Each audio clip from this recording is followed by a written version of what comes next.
Om Shanti. Good morning. अव्यक्त मुरली 30 मई 2021। बाबा का मीठा मीठा लेटर मीठे मीठे बच्चों के मीठे मंथन के लिए। सर्वशक्तिमान परमपिता परमात्मा का वरदानी हाथ अपने सिर के ऊपर महसूस करते हैं और उनकी शक्ति भरी किरणों के नीचे बैठ जाते हैं। महसूस करें, मैं मास्टर सर्वशक्तिमान आत्मा हूं। ये मुरली अव्यक्त बाप दादा की रिवाइज कोर्स 10 जनवरी 1988 की अव्यक्त वाणी है। पिछली बार बाबा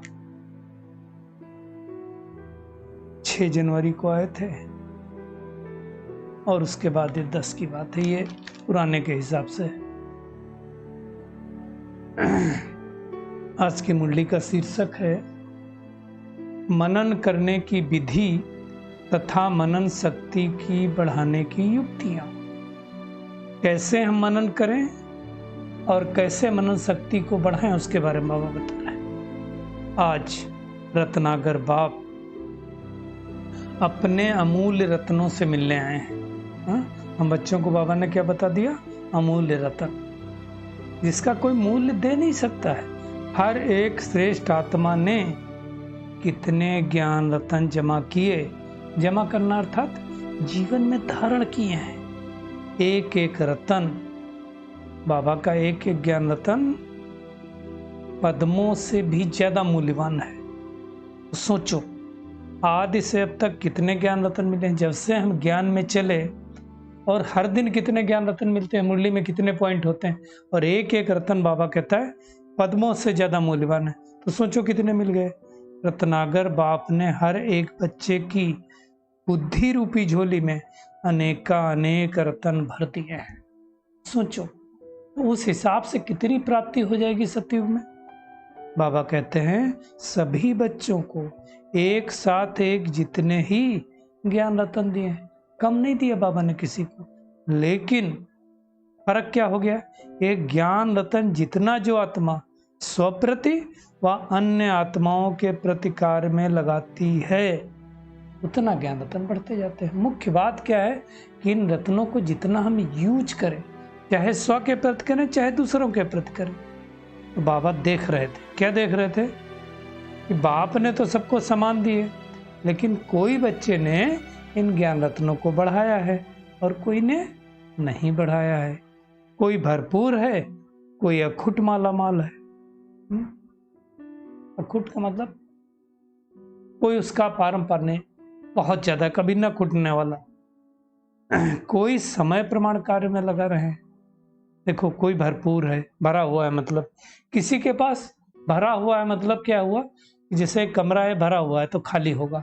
और किसी के पास अखुट है, अखुट का मतलब कभी ना खत्म होने वाला, जैसे सागर। और कोई समय प्रमाण कार्य में लगा रहे हैं, जैसी जरूरत है वैसे लगा रहे हैं। कोई सदा कार्य में लगाकर एक का पदम गुणा बढ़ा रहे हैं। कोई क्या कर रहा है? बाबा के इन खजानों को हर समय लगा करके बढ़ा रहा है। कोई जितना कार्य में लगाना चाहिए उतना नहीं लगा सकते। देखो, 5 तरह के लोगों को बताया ना बाबा ने। इसलिए रत्नों की वैल्यू को जितना समझना चाहिए उतना समझ नहीं रहे, है ना। तो इतनी तरह के लोग हैं।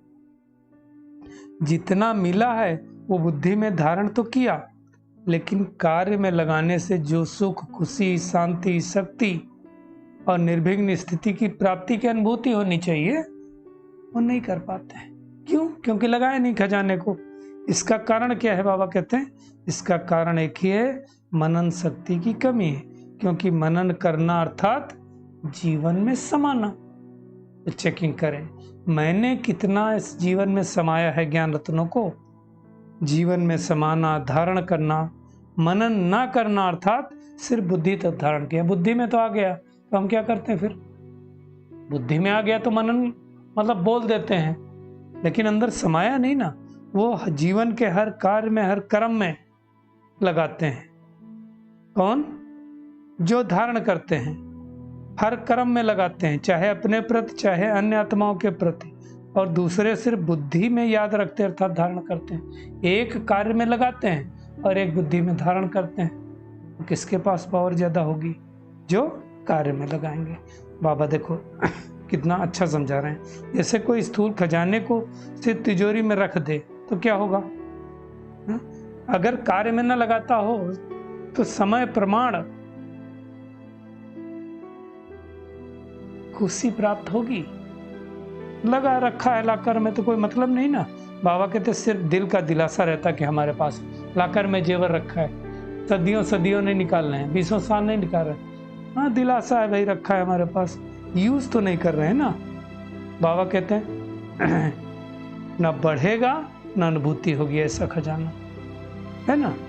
तो ऐसे ज्ञान रतन अगर सिर्फ बुद्धि में धारण किया, याद रखा, मुख से वर्णन किया, पॉइंट बहुत अच्छी है, तो थोड़े समय के लिए अच्छी पॉइंट का अच्छा नशा रहता है, लेकिन जीवन में हर कर्म में उन ज्ञान रत्नों को लाना है, क्योंकि ज्ञान रतन भी है, ज्ञान रोशनी भी है, ज्ञान शक्ति भी है। इसलिए बाबा क्या कहते हैं, इसी विधि से कर्म में नहीं लाया तो बढ़ता नहीं है। हमको क्या करना है? कर्म में यूज करना है। अगर बोला मैं शांत स्वरूप आत्मा हूं तो शांति में स्थित हो और दूसरे के साथ शांति से व्यवहार करें, इसको कहा जाता है यूज करना। बाबा कहते हैं ज्ञान पढ़ाई भी है, ज्ञान लड़ाई के श्रेष्ठ शस्त्र भी हैं। यह है ज्ञान का मूल्य। मूल्य को जानना अर्थात कार्य में लगाना, और जितना जितना कार्य में लगाते हैं उतना शक्ति का अनुभव करते हैं। फिर बाबा एक एग्जाम्पल दे रहे हैं, अगर शस्त्र को समय प्रमाण यूज नहीं करो तो क्या होता है? जंग लग जाती है, वो शस्त्र बेकार हो जाता है ना, उसकी वैल्यू खत्म हो जाती है। ज्ञान भी शस्त्र है। अगर मायाजीत बनने के समय शस्त्र को कार्य में नहीं लगाया तो जो शस्त्र की वैल्यू है बेकार हो जाएगी, उसका लाभ नहीं लिया। लाभ लेना अर्थात वैल्यू रखना। बाबा कहते हैं ज्ञान रतन सबके पास है, क्योंकि अधिकारी हो, लेकिन भरपूर रहने में बाबा क्या कहता है, नंबरवार हो। मूल कारण क्या बताया बाबा ने? मनन शक्ति की कमी। तो हमको मनन शक्ति बढ़ानी है, और मनन शक्ति को बढ़ाने का आधार क्या है? बाबा समझा रहे हैं, बाप के खजाने को अपना खजाना अनुभव करना, और उसका आधार है, बहुत बढ़िया बात बाबा ने कही, जैसे स्थूल भोजन हजम होने से खून बनता है, हजम ना हो तो उसको खून नहीं बनता है ना। ऐसे मनन शक्ति से बाप का खजाना सो मेरा खजाना, ये अपना अधिकार, अपना खजाना अनुभव होता है। ये कब होगा? जब हम मनन चिंतन करके दूसरों को बांटेंगे, तब बढ़ेगा। बाप दादा ने पहले भी सुना है, अपनी घोट तो चढ़े नशा, अर्थात बाप के खजाने को मनन शक्ति से कार्य में लगाकर, है ना, प्राप्तियों की अनुभूति करो तो नशा चढ़े। अगर मैं प्रेम का सागर हूं, बाबा प्रेम का सागर है, मैं प्रेम स्वरूप हूं, तो प्रेम की अनुभूति होनी चाहिए मेरे को भी और मेरे से दूसरों को भी। बाबा कहते हैं सुनने के समय तो नशा चढ़ता है, लेकिन ये सदा हमेशा नशा क्यों नहीं रहता है? इसका कारण आज बाबा क्या बता रहे हैं, मनन शक्ति को नहीं अपनाया।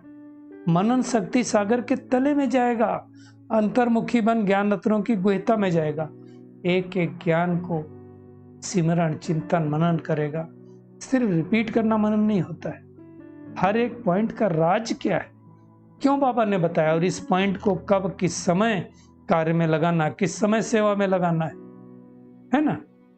ये बाबा कहते हैं हर पॉइंट को सुनकर ऐसा मनन करो, साथ साथ प्रैक्टिकल में उस राज को लेकर के आओ, उसके तले में चले जाओ, नशे की अनुभूति में स्थित हो जाओ, तब क्या होगा, वो विधि आपके काम आएगी। प्रैक्टिकल करके देखो, जैसे बाबा कहते हैं बाबा को याद करो, वो हाजिर हो जाता है।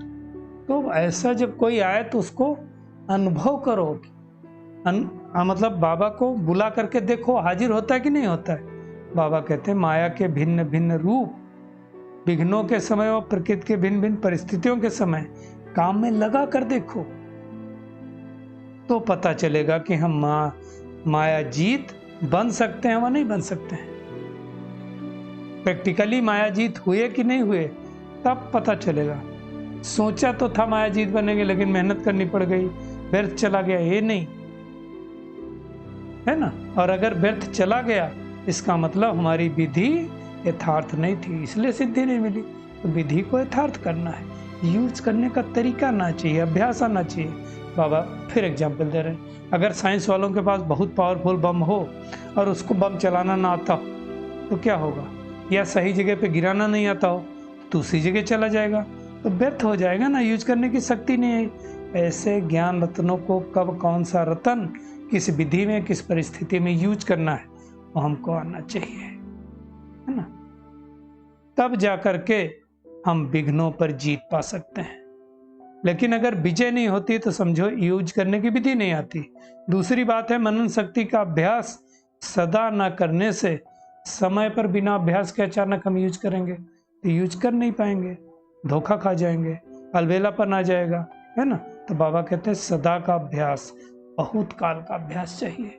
इसलिए तो रोज घंटों हम अभ्यास करते हैं, है ना। नहीं तो उस समय सोचते रहेंगे तो क्या होगा, फिर बाबा कहते हैं उसको कुंभकर्ण का टाइटल दिया जाएगा, अलबेलेपन में ना, चलो सो लेते हैं, जब होगा तो देखा जाएगा, ऐसा नहीं। इसलिए हर रोज बाबा कहते हैं मनन शक्ति को बढ़ाओ। अमृत बेला हम क्या करते हैं, यही तो बढ़ाते हैं। बाबा कहते हैं रिवाइज कोर्स व अव्यक्त कोर्स में जो रोज सुनते हो, मनन शक्ति बढ़ाने के लिए रोज कोई ना कोई एक पॉइंट बुद्धि में धारण करो, और जो बातें सुनाई है उस विध से बाबा कहते हैं अभ्यास करो। सोचो, हर कर्म करते चलते फिरते, है ना, चाहे ऑफिस में कर्म करते हो, चाहे घर का करते हो, चाहे सेवा केंद्र का करते हो, अगर बुद्धि थोड़ी देर भी फ्री हो तो क्या करो, मनन शक्ति को दोहराओ। कि बाबा ने आज क्यों कहा, जैसे बाबा ने कहा कम खर्च वाला नसीन बनो, क्या अर्थ है उसका, सोचो। संकल्पों को कम खर्च करना, पैसों को कम खर्च करना, बोल को कम खर्च करना, चिंतन करो। तो ऐसे जब भी टाइम मिले, थोड़ा भी समय मिले तो बुद्धि को अटेंशन दो, नहीं तो डबल तरफ बुद्धि चली जाएगी, है ना। दिनचर्या में नोट करो, समय तो बीच बीच में बहुत मिलता है ना, और जब विशेष समय मिले तो अभ्यास करो। चलते फिरते भी बाबा कैसे कर सकते हो, और एकांत में मिले समय तो बहुत अच्छा है। तो महीनता में जाओ हर पॉइंट। साइंटिस्ट क्या करते हैं, हमें और साइंटिस्ट में क्या फर्क है, वो 5 तत्वों की महीनता में जाते हैं, हम महीनता में नहीं जा रहे हैं, इसलिए नॉर्मल है। तो क्या करो, हर पॉइंट की महीनता में जाओ, फिर बोर भी नहीं होंगे, मजा भी आएगा, है ना। जैसे दुनिया में बाबा कहते हैं कि कोई कहते हैं सुदर्शन चक्र चलाने में हंसाते हैं, क्या चक्कर चलाएं, है ना। तो बाबा कहते हैं ये चक्कर चलाओ, सतयुग त्रेता द्वापर कलयुग कितने कितने जन्म मिले, है ना, तो बस पूरा हो गया। कोई 5 मिनट में करता है, कोई 3 मिनट कर रहा है। लेकिन सुदर्शन चक्रधारी बनना अर्थात नॉलेजफुल पावरफुल स्थिति का अनुभव करना, कोई 5 सेकंड में भी सुदर्शन चक्र घुमा सकता है, 5 मिनट में भी घुमा सकता है, कोई 5 घंटे में भी घुमा सकता है। लेकिन सुदर्शन चक्र घुमाना अर्थात बाबा क्या कहते हैं, पावरफुल बनना, है ना। तो हर ये एक बाबा ने बात बताई, ऐसे हर एक बात में मनन करो, बीच बीच में अभ्यास करो। बाबा कहते ऐसा नहीं आधा घंटा मनन किया, जब समय मिले तो मनन करो, बुद्धि के अभ्यास में चले जाओ। अब चीटी मार का पुरुषार्थ बाबा कहते नहीं करना है, अब उड़ने का पुरुषार्थ करना है। तो मनन शक्ति में जितना मगन रहेंगे उतना ज्यादा हमारा पुरुषार्थ आगे बढ़ेगा। बाबा कहते जैसे कई बच्चे कहते हैं कि हमारी बीज रूप स्थिति में शक्तिशाली याद कम रहती है, तो बाबा ने पिछली बार भी मुरली में क्या कहा था, उसका कारण लीकेज है। तो क्या करना है, लीकेज को समाप्त करना है, व्यर्थ संकल्प रूपी लीकेज, कभी साधारण संकल्प रूपी लीकेज। अब व्यर्थ साधारण नहीं, हमारे एलिवेटेड संकल्प होने चाहिए, है ना। तो उसी संकल्प प्रमाण बुद्धि को बिजी रखना है।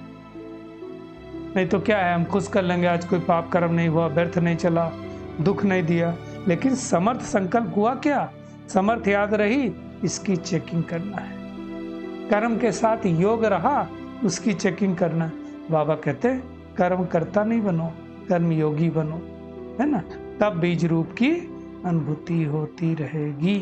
तो आज सारा दिन क्या करना है, बाबा की एक एक पॉइंट्स का मनन करना है, उसका स्वरूप बनना है, कर्म करते करते चिंतन मनन करना है, तब जाकर के हम तीव्र पुरुषार्थी बन जाएंगे। फिर बाबा ने पार्टियों से मुलाकात की। बाबा कहते स्वयं को तीव्र पुरुषार्थी आत्माएं अनुभव करते हो क्योंकि समय बहुत तीव्र गति से आगे बढ़ रहा है, तो जब समय पर पहुंचना है तो हमको तीव्र गति से चलना होगा।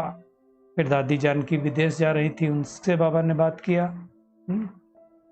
बाबा कहते हैं आप जहाँ जाते हो सेवा का उमंग उत्साह रहता है, तो वहाँ सफलता मिल ही जाती है ना। फिर बाबा ने आज बहुत खूबसूरत वरदान दिया,